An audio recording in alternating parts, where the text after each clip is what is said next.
그럼 이제 최근 저작권 판례에 대해서 한번 살펴보겠습니다. 법정 손해배상, 어제도 말씀드렸죠.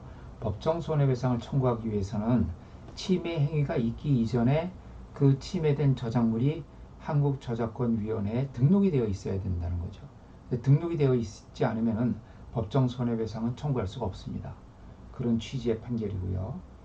그 다음에 드라마 극본을 드라마로 방영한 것이 공표에 해당되느냐.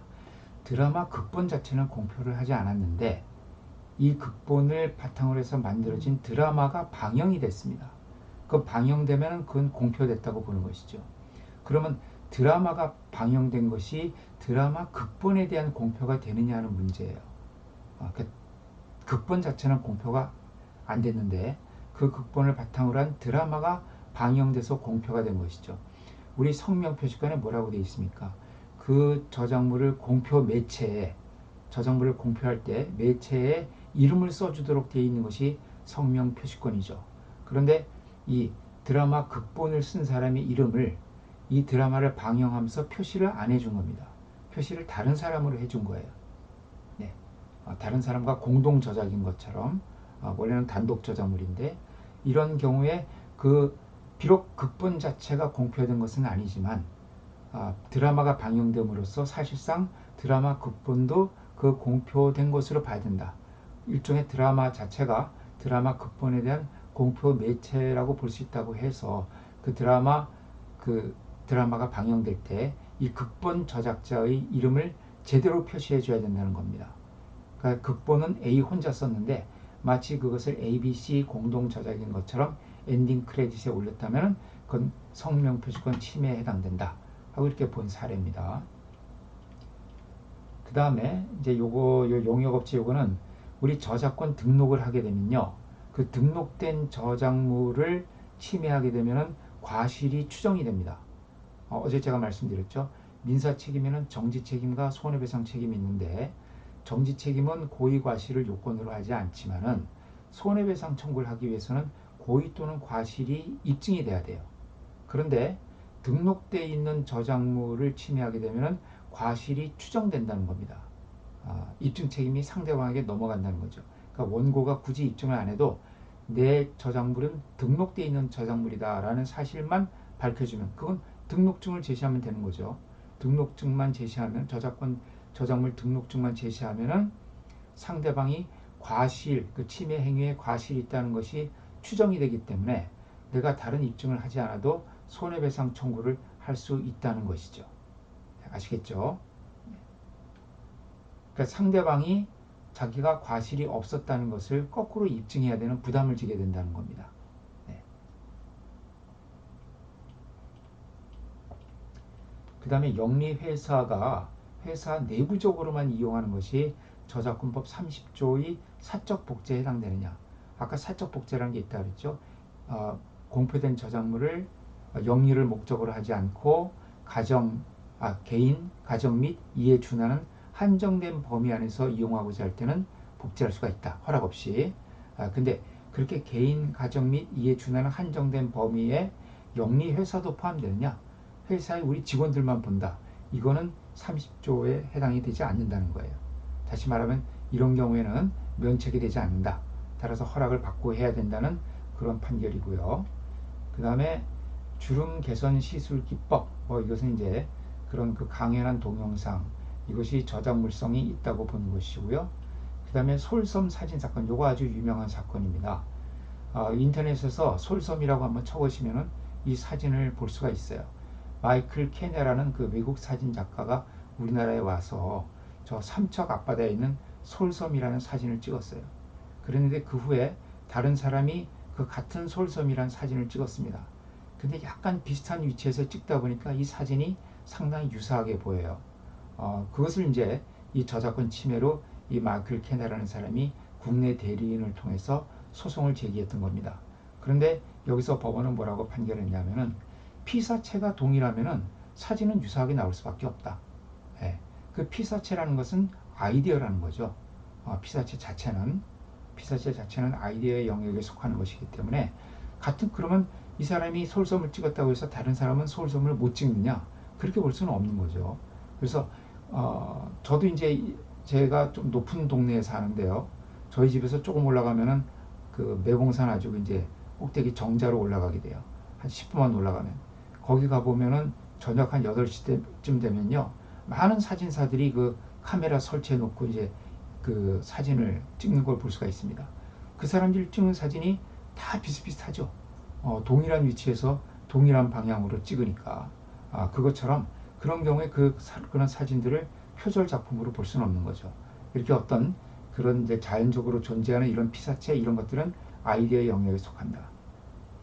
그런데 아직 우리나라에서는 판결이 없지만은 일본에서는요, 이런 자연적인 피사체가 아니라 사람들이 이렇게 만들어 놓은 피사체, 예를 들어서 정물, 그 사건에서 문제가 됐던 거는 수박입니다.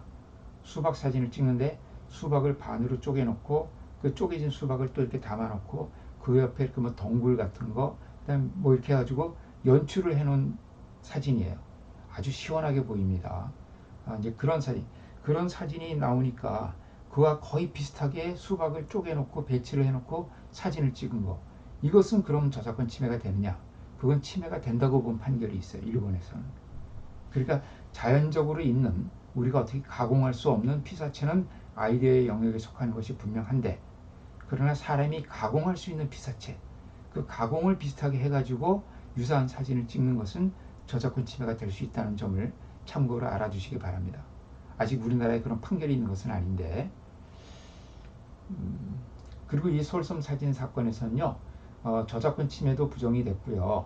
그 다음에 이제 또 부정경쟁 방지법, 그것도 주장을 했어요. 근데 그것도 이렇게 저작권에 의해서 허용되는 행위는 원칙적으로 이 부정경쟁 방지법으로서 규율할 수가 없다. 아주 예외적으로 이게 상도위에 아주 명백히 부당하다고 볼 수 있는 그런 예외적인 경우가 아닌 한 저작권법에 의해서 허용되는 행위는 부정경쟁 방지법에 의해서 제한할 수가 없다. 이렇게 판결을 했습니다. 그 다음에 이게 이제 어제 말씀드린 파파라치 사건. 이게 그 박지성 그 축구 선수가 그 여자 아나운서하고 사적인 만남을 결혼하기 전에 그 사적인 만남을 가지는 그 장면을 파파라치가 포착을 해가지고 찍은 사진입니다. 이 사진을 누군가 이제 도용을 했던 거죠. 그래서 그 사진을 찍었던 파파라치 사진 작가가 이것을 저작권 침해로 주장을 했는데 법원에서 그 파파라치 사진은 창작성이 없다고 했습니다. 왜? 파파라치 사진이란 것은 그냥 기다리고 있다가 사람이 나타나면 그냥 마구마구 찍어야 되는 거기 때문에 어떤 어제 본 그 오스카 와일드 사진처럼 연출을 하고 뭐 할 그런 여유가 없다는 거죠. 그냥 무조건 나오는 대로 즉시 찍어야 되기 때문에 이거는 창작성이 있다고 볼 수가 없다고 본 거예요. 그런데 이게 2014년도 판결인데요. 지금 본다면 만약에 부정경쟁 방지법은 적용될 수 있지 않을까 하는 생각이 듭니다. 이런 경우에. 왜냐하면 이런 파파라치 사진을 찍기 위해서는 장비도 구입을 해야 되고요. 그리고 그 어떤 정보도 입수해서 사진 정보를 입수해서 언제 어디에 나타날 것 같다. 이런 정보도 또 수집을 하고 가서 또 실제로 기다려야 되죠. 이런 여러 가지 노력이 필요하기 때문에 경제적인 그런 가치가 없다고 볼 수가 없어요. 그래서 이런 것을 허락 없이 사용하게 되면은 이건 저작권 침해는 안 된다 하더라도 부정경쟁 방지법에 저촉될 소지는 있지 않을까 하는 생각을 해봅니다. 그 케네디 대통령이 암살되던 그 순간이 우연히 찍힌 사진 같은 거 굉장히 그 경제적 가치가 높았다고 하거든요. 여러 언론사에서 그 사진을 구매하기 위해서 이제 뭐 시도를 했다고 하는데 그런 사진들 같은 거는 이제 뭐 우연히 찍힌 사진이지만은 경제적 가치가 굉장히 높은 설사 창작성이 없다고 하더라도 경제적 가치가 굉장히 높은 사진이라고 볼 수가 있습니다. 뉴스 기사를 블로그에 무단 전제하면 저작권 침해가 된다고 한 사건이고요. 그 다음에 아까 말씀드린 아래 한글에 번들로 포함된 서체에 대해서는 그거는 이용 허락을 한 걸로 봐야 된다. 명시적으로 이용 허락을 한 건 아니지만 이거는 아래 한글에 번들로 포함될 수 있도록 내가 허락을 해서 아래 한글 프로그램이 만들어졌다고 하면은 당연히 그 아래 한글 프로그램이 이용자에 의해서 이용될 때 이용자의 프로그램의 문자 인식기에 그것이 일시적으로 저장이 되거나 어떤 형태로든지 복제가 될 것을 예상할 수 있었다고 봐야 된다는 것이죠. 그래서 그런 경우에는 이것을 허락을 해 준 것으로 봐야 된다는 겁니다. 그래서 이 사건이 이제 여기 보면 한국 마사회가 이제 자꾸 이 서체 회사로부터 저작권 침해라고 이렇게 주장을 당하니까 마사회에서 이것은 저작권 침해가 아니다. 그런 채무 부존재, 나는 저작권 침해에 따른 손해배상 채무가 없다는 것을 확인해 달라는 이제 소송을 제기해서 승소했던 사례입니다. 여러분들에게 아까 말씀드린 그 한국저작권위원회 자료실에 가면 구할 수 있는 글꼴 파일 바로 알기, 그 책자에 요거 그대로 실려 있습니다. 요 판결이. 그 다음에 교과서를 기초로 만든 문제집의 경우에 그것이 저작권을 침해하느냐, 이렇게 침해로 본 사례가 좀 더 많습니다. 왜냐하면 이제 특히 국어나 영어의 경우에는 그 교과서의 지문을 문제집에 그대로 사용을 하고요. 또 국어나 영어가 아니라 하더라도 이 교과서의 체제를 그대로 따라가게 되죠. 이 편집 체제를 그대로 따라가기 때문에 일종의 그 교과서를 편집 저작물이라고 하면 그 편집 저작권을 침해하는 것일 수가 있습니다. 다만 여기서 이제 하나 좀 주의해야 될 것은 이, 이 문제집이 교과서를 저술한 저작자들, 그러니까 그 저자의 저작권을 침해하는 것은 맞는데, 그러면 그 교과서를 출판한 출판사의 출판권까지 침해하는 거냐? 그건 아니에요. 왜냐하면 이거 출판사들이 많이 혼동하거든요. 출판사들이 이런 유사 책들이 나오면 출판사가 막 소송하려고 그래요. 저자보다도 오히려 더 나서서. 근데 출판사는 어떤 권리를 갖고 있냐면, 대부분의 출판사는 그 저작물을 복제 배포하는 권리를 갖고 있습니다. 말하자면 그 원고를 똑같이 인쇄해서 파는 권리를 갖고 있기 때문에 여기서 교과서 그대로 인쇄해서 파는 권리가 출판사에 있는 것이지, 그 교과서와 유사한 그 교과서를 이용한 문제집에 대해서까지 권리를 주장할 수는 없습니다. 출판사가. 그러니까 출판사는 원저작물과 동일한 저작물에 대해서 권리를 행사할 수 있는 경우가 대부분이에요. 왜냐하면 출판사가 출판권을 설정할 때는 보통 복제 배포에 대한 권리를 설정받기 때문에 복제 배포에 대한 권리만 갖고 있지 2차적 저작물 작성권은 원저작자가 대부분 갖고 있는 경우가 많거든요. 그래서 이렇게 교과서와 문제집은 동일한 저작물은 아니죠. 2차적 저작물이죠. 그렇기 때문에 2차적 저작물 작성권을 갖고 있는 원저작자는 권리를 행사할 수가 있지만은 출판사는 그 권리가 없기 때문에 출판사는 권리를 행사할 수가 없습니다. 네, 이거 많이들 혼동을 하세요. 그 다음에 요거는 뭐 생략을 하겠습니다. 짝 프로그램, 요거는 이제 어제 말씀드린 SBS의 짝을 모방한 그 TVN의 그 찌약이라는 그 프로그램이 이게 저작권 침해냐. 여기서 보는 것처럼 서울고등법원까지는 이게 저작권 침해도 아니고 그 다음에 부정경쟁방지법 위반도 아니다라고 판결했습니다. 제 교재에는 그렇게 나와 있어요. 근데 이것이 이제 대법원에 올라가서 뒤집혔다는 것이죠. 대법원에 올라가서 이런 그 리얼리티 프로그램들의 그런 요소들, 이런 것이 이미 기존에 있던 요소들을 이렇게 많이 수집해서 모아놓은 것이라 하더라도 그런 모아놓은 것으로 해서 다른 리얼리티 프로그램과 구별되는 확실하게 구별되는 그런 독자적인 개성을 갖고 있다 그러면 그것으로서 저작권이 성립할 수 있다, 이렇게 봤던 거죠.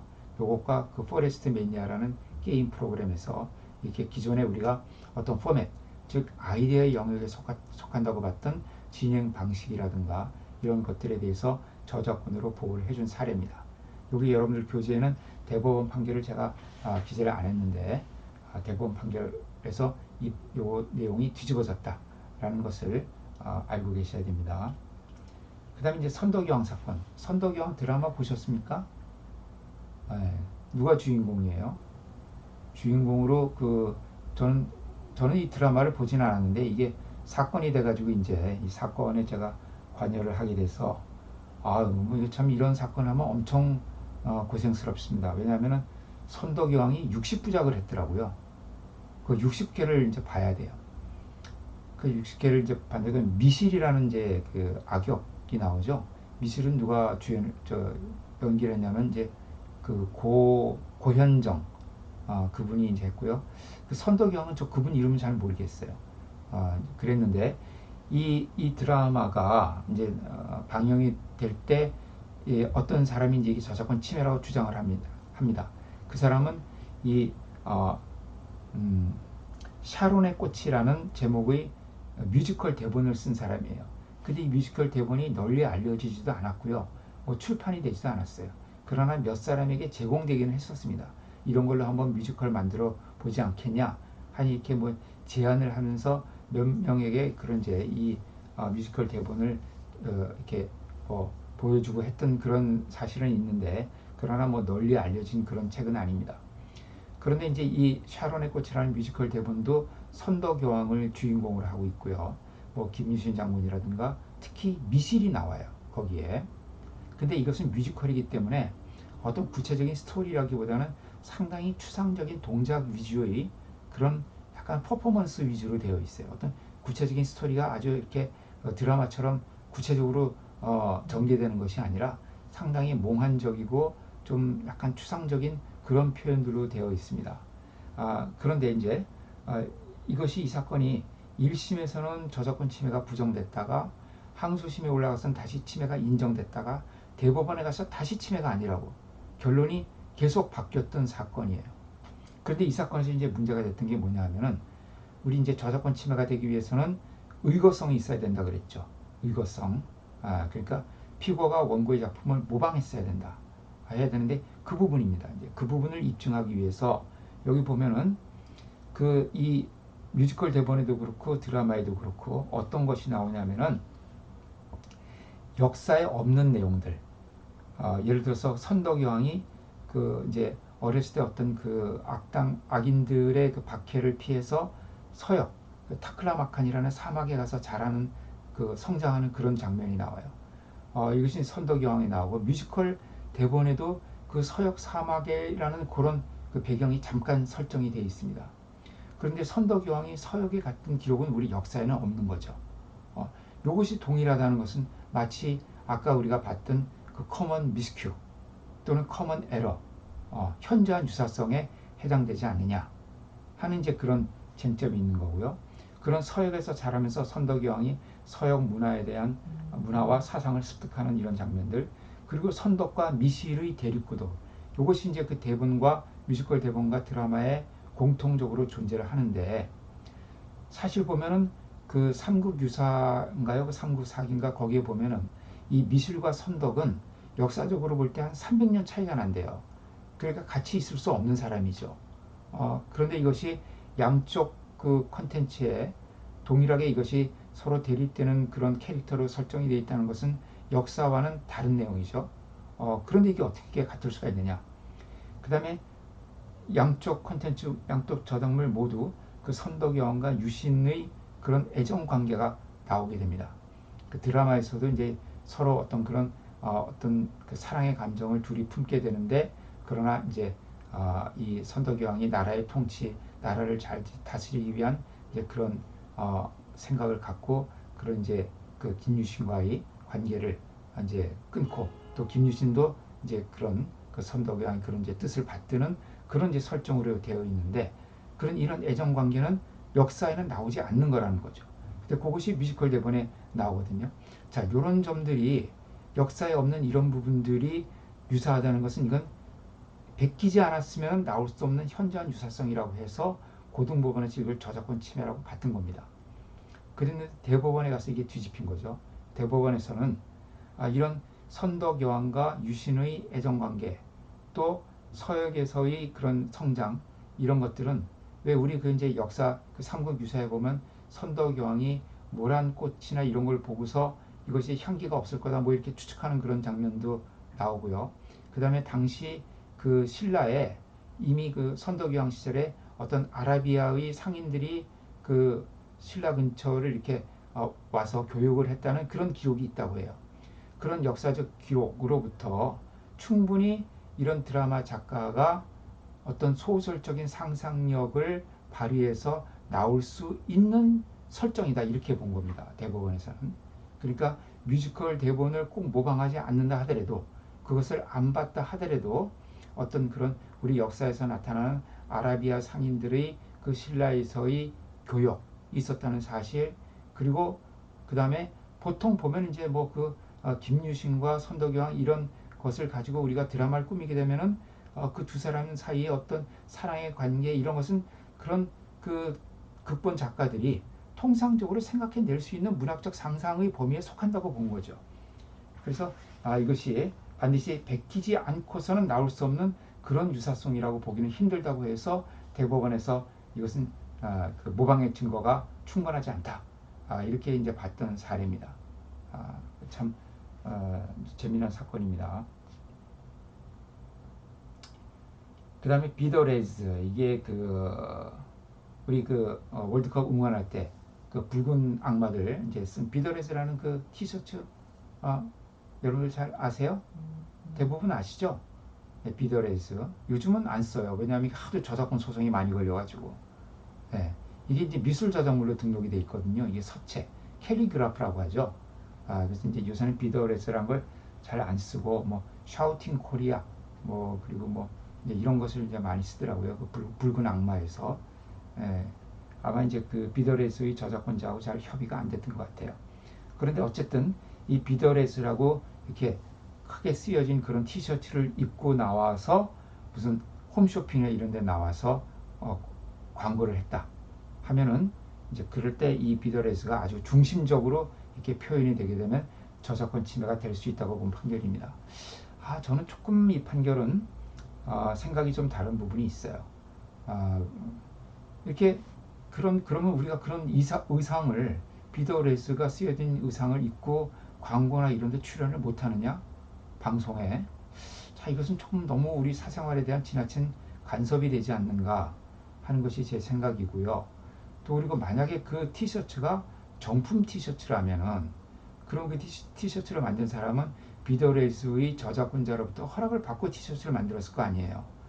그러면 그 비더레스 티셔츠를 만들 수 있도록 그 허락해준 비더레스의 저작권자는 그 티셔츠를 입고 사람들이 돌아다닐 거라는 것을 예측을 했을 것이고 충분히 예상할 수 있는 것이고 그 행동 범위에는 뭐 여러 가지 사진 촬영이라든가 방송에 나간다든가 광고 사진을 찍는다든가 하는 것도 충분히 예상할 수 있는 범위에 속하는 거 아닌가.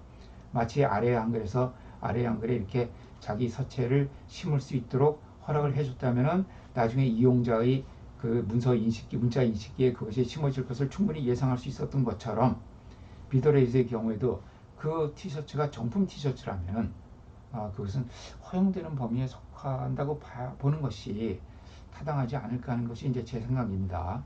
저는 이제 그런 생각을 갖고 있는데 하여튼 뭐 대법원에서 이렇게 판결이 났으니까 우리가 이제 조심할 필요는 있죠. 네. 그런데 최근에 이제 우리 저작권법이 작년도에 개정이 돼가지고 부수적으로 촬영되는 저작물.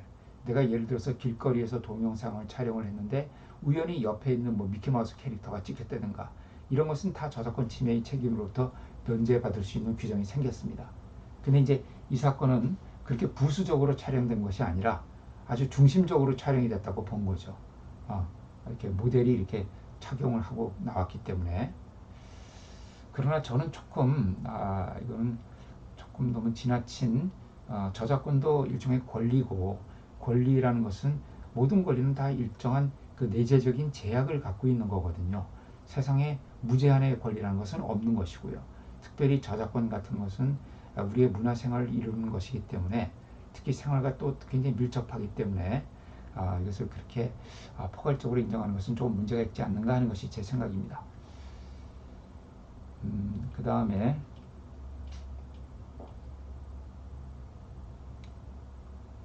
이건 뭐 그냥 넘어가고요. 오픈 캡처 사건, 이것도 상당히 유명한 사건입니다. 중요한 사건이고요. 오픈 캡처라는 건 이제 사람들이 많이 쓴대요. 이제 그 어떤 화면을 캡처하는 프로그램인 것 같은데 이 프로그램을 처음에는 이제 그 프리웨어, 그냥 무료 버전으로 이렇게 배포를 하다가 제7 버전, 여기 보면 사실관계가 좀 나오는데 7.0 버전부터는 이것을 배포를 하면서 개인적으로만 쓰는 경우에만 무료다. 그 외에는 이것은 유료, 기업용 라이센스를 구매해야 사용할 수 있다. 이렇게 이제 그 약관에 돼 있어요. 약관에. 그랬는데 이것을 7.0 버전을 사람들이 내려받고서는 자기가 개인적으로만 사용하겠다. 이렇게 클릭을 해놓고서는 이것을 회사에 가서 이용한 거죠. 기업용으로. 그래서 이제 이 프로그램 저작자가 이것을 이제 저작권 침해라고 소송을 제기를 했는데, 이것은 이제 조금 우리가 예민하게 봐야 되는 것이, 일단 7.0 버전을 다운받을 수가 있어요. 다운이 이루어진 다음에 그 다음에 이제 그 묻는 항목이 나옵니다. 이것을 개인용으로만 써라. 그리고 만약에 기업용으로 쓰기 위해서는 유료 버전을 구매하셔야 됩니다. 이런 메시지가 나온 거예요. 그래서 그것은 이제 개인용으로만 클릭을 해야만 이제 되도록 이렇게 이제 이것이 구성이 되어 있었던 거죠.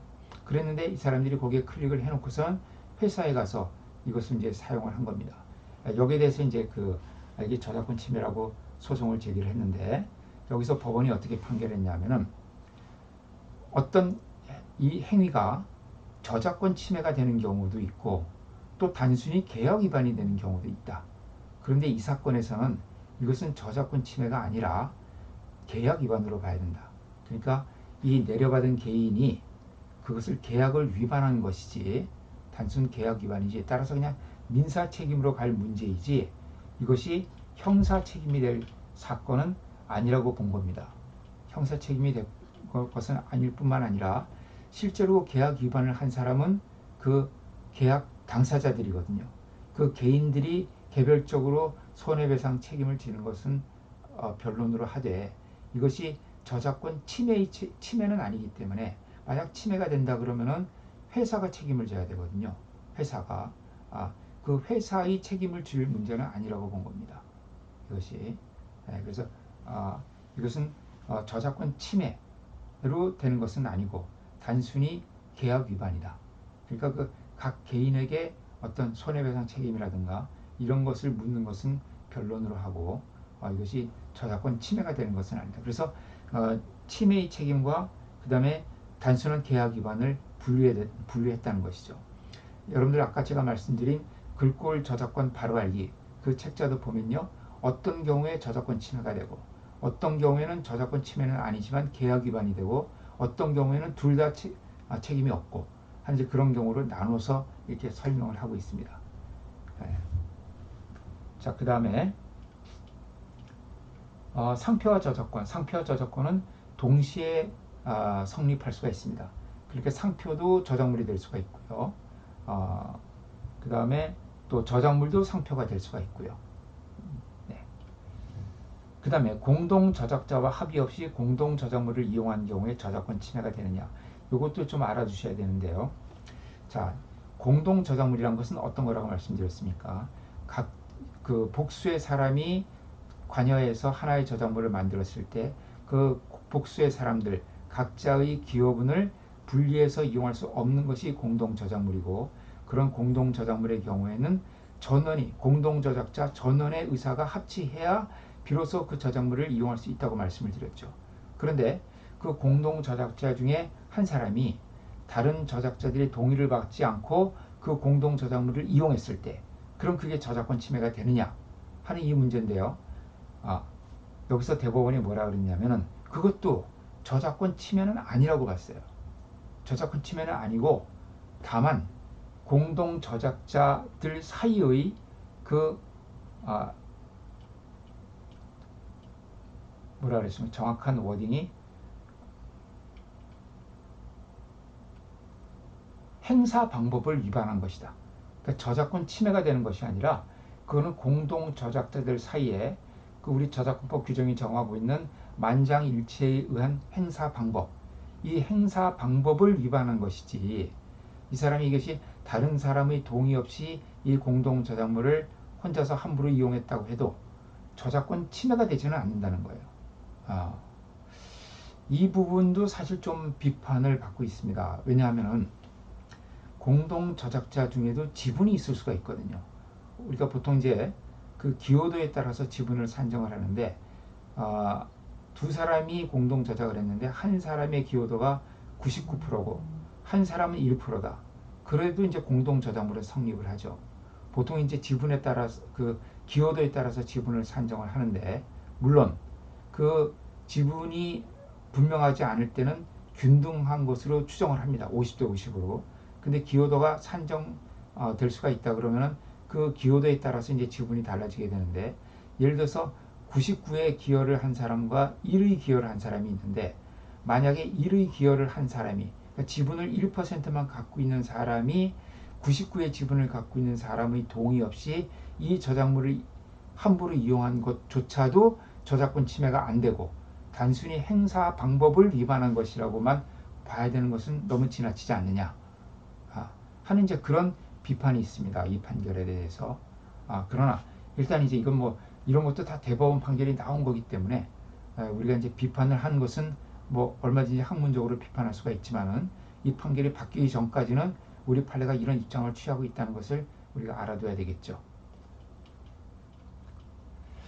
그 다음에 이제 원작에는 그 주인공이 사망하게 돼 있는데 이걸 살아나도록 줄거리를 변경했다. 이런 거는 설사 허락이 있었다 하더라도 본질적인 변경이기 때문에 독립성 유지권 침해가 될 수가 있습니다. 뭐 그런 판례고요. 그 다음에 숭례문 입체 퍼즐 어제 말씀드렸죠. 이런 데 숭례문이라든가 광화문이라든가 이런 것을 이제 모방을 해서 입체 퍼즐로 만드는 거 이런 것이 이제 창작성이 있느냐? 자, 이 사건에서 서부지방법원은 이것은 이제 기존에 있는 그 숭례문이나 광화문을 그대로 모방한 것이기 때문에 이거는 창작성이 없다고 판결했어요. 근데 이것도 대법원에 가서 뒤집혔습니다. 대법원이 아니라 아예 고등법원부터 뒤집혔어요. 이건. 그래서 이것은 숭례문과 광화문을 모티브로 했지만은 실제 숭례문과 광화문보다는 약간 다른 그런 새로운 창작성이 들어갔다고 봤습니다.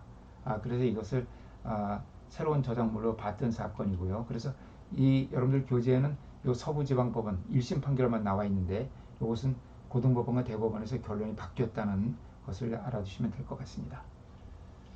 스크린 골프장은 실제 골프장에 대한 저작권 침해다. 어제 말씀드렸죠.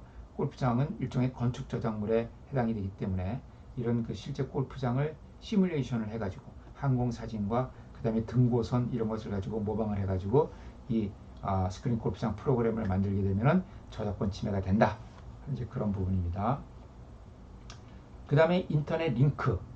이것도 이제 많이 문제가 되는데요. 외국에 있는 어떤 사이트에다가 불법 저작물들을 쫙 올려놓는 거예요. 외국에 있기 때문에 우리나라의 사법권이 미치지가 못해요. 어떻게 뭐 사법적으로 뭐 민형사상 그런 규제를 할 수가 없습니다. 그럼 외국에 있는 사이트에다가 불법 저작물을 쫙 올려놓고 우리나라에서는 그 외국 사이트에 접속할 수 있는 링크만 제공하는 거죠. 우리나라의 사이트를 하나 만들어 놓고 이 사이트에는 저작물은 없어요. 컨텐츠는 없는데 그 외국 사이트에 올려져 있는 불법 컨텐츠에 연결되는 링크만 쫙 게시를 해놓는 겁니다. 이것이 이 우리나라 사이트, 이 링크 사이트, 이 사이트가 이것이 저작권 침해냐 하는 것에 대해서 우리나라 대법원은 그동안 일관하게 링크는 저작권 침해가 안 된다고 봤습니다. 왜냐하면 링크는 어떤 저작물로 연결되는 주소의 개념이지 이 자체가 저작물이 아니기 때문에 또 그리고 우리 인터넷이란 것은 링크 없이는 존재할 수가 없죠. 인터넷은. 그렇기 때문에 링크 자체는 비록 그것이 불법 저작물로 연결된다고 하더라도 그것은 저작권 침해로 볼 수 없다는 것이 우리 대법원의 그동안의 확고한 판결이었어요. 이 판결도 마찬가지입니다. 그래서 여기 외국 블로그에 그 어떤 불법 컨텐츠를 올려놓고 거기에 우리나라의 사이트에 링크를 걸어놓는 것은 이건 저작권 침해가 아니다 했는데 여기 대해서는 아주 그 반론이 많이 있었어요. 자, 그렇게 되면은 사실 불법 컨텐츠를 조정하는 결과를 초래하는 것이 아니냐 하는 반론들이 있었는데 그래서 여기 교재는 안 나오네요. 2017년도인가에 서울고등법원에서 아주 중요한 판결이 나왔습니다.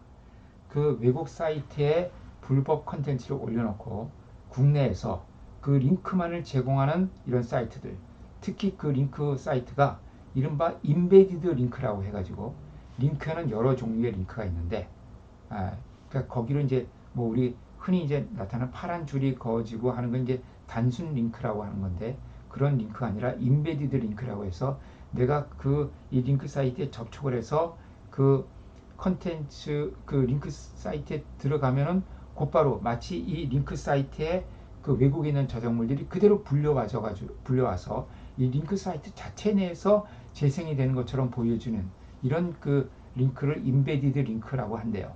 뭐 기술적으로.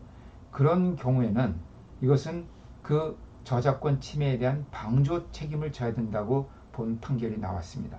2017년도에. 그래서 지금은 이런 이제 그 외국 사이트에 불법 저작물을 올려놓고 우리나라 사이트를 개설해서 거기서 인베디드 링크를 제공하는 또는 뭐 그런 링크만 쭉 모아서 검색을 할 수 있게 해놓고 예를 들어서 우리나라 사이트에 들어가 보면은 그러니까 뭐 태양의 후예 또는 뭐 선덕여왕 이것을 1회부터 그 60회까지 그냥 그 전 컨텐츠를 전 드라마를 그 회차별로 전부 그 외국 사이트에 올려놓고 우리나라 사이트에서는 그 1회분, 2회분, 3회분 이걸 검색해가지고 즉시 그것을 마치 이 우리나라 사이트에서 곧바로 보여지는 것처럼 보여지게 하는 것은 저작권 침해가 될 수 있다는 것을 이제 염두에 두셔야 됩니다. 예. 그 다음에 요것은 뭐 요 판결은 생략을 하고요.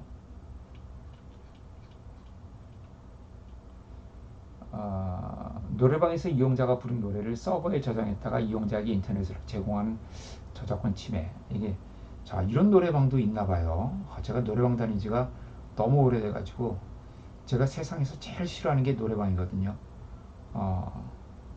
왜 싫어하는가? 억지로 갔기 때문에 싫어하는 것 같아요.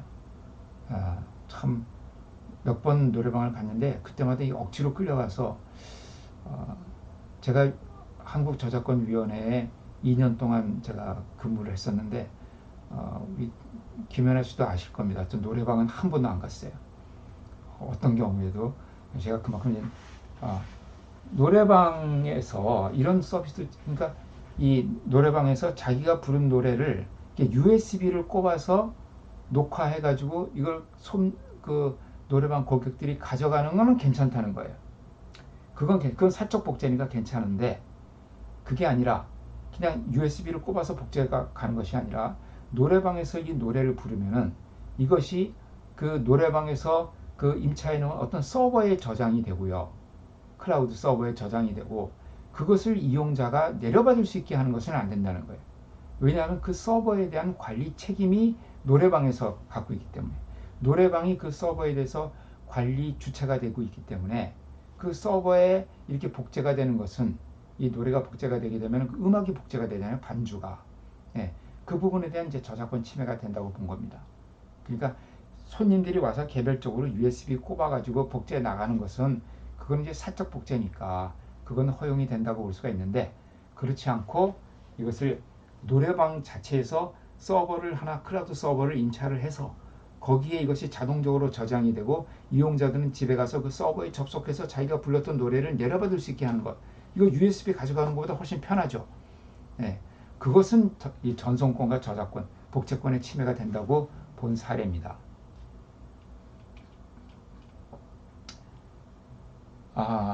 그 다음에 여기 이제 요거 뭐 그겁니다. 이 서울고등법원에서 그 포레스트 매니아 이 사건에서 이거 그 게임의 진행 방식은 아이디어의 영역에 속하기 때문에 이거는 저작권 침해가 아니라고 판결했지만 이것도 대법원에 가서 뒤집혔죠. 네. 자, 일단 여기까지 하고요. 조금 쉬었다가 끊어서 다시 하죠. 네, 일단 좀 끊겠습니다.